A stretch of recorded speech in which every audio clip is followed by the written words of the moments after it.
একটি ইফতার যা বদলে দিতে পারে আপনার জীবন। বিসমিল্লাহির রহমানির রহিম। আসসালামু আলাইকুম ওয়া রাহমাতুল্লাহি ওয়া বারাকাতুহু। একবার চোখ বন্ধ করুন। ভাবুন, আজ থেকে প্রায় 14 বছর আগে মদিনার আকাশে সূর্য ধীরে ধীরে অস্ত যাচ্ছে। সারাদিনের রোজার পরও কারো মুখে অভিযোগ নেই, কারো চোখে বিরক্তি নেই। সবার হৃদয়ে একটাই অপেক্ষা, আল্লাহর সন্তুষ্টি। সেই মুহূর্তে আমাদের প্রিয় নবী মুহাম্মদ সাল্লাল্লাহু আলাইহি ওয়াসাল্লাম বসে আছেন। তার সামনে নেই রাজকীয় খাবারের আয়োজন, নেই বিলাসিতা, আছে শুধু কয়েকটি খেজুর। আর যদি খেজুরও না থাকে, তবে কয়েক ঢোক পানি। এই সরলতার মাঝেই ছিল পৃথিবীর সবচেয়ে সুন্দর জীবন।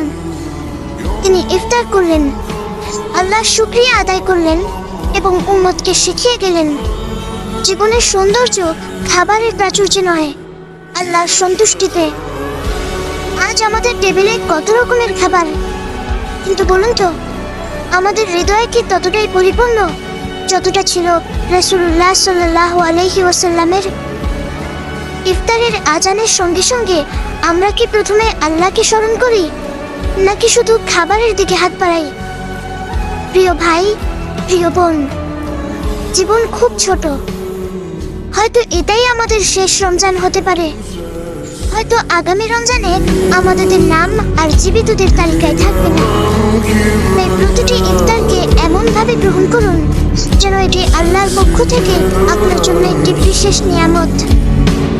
ইফতারের আগে আপনার 2 হাত তুলে বলুন, হে আল্লাহ, আমার গুনাহগুলো ক্ষমা করে দিন, আমার মা বাবাকে ক্ষমা করুন, আমার হৃদয়কে কোরআনের আলো দিয়ে ভরে দিন, আমাকে রাসূলুল্লাহ সাল্লাল্লাহু আলাইহি ওয়াসাল্লামের সুন্নাহ অনুযায়ী জীবনযাপন করার তৌফিক দিন। হয়তো এই কয়েক ফোঁটা অশ্রুই আপনার জীবনের মোড় ঘুরিয়ে দেবে।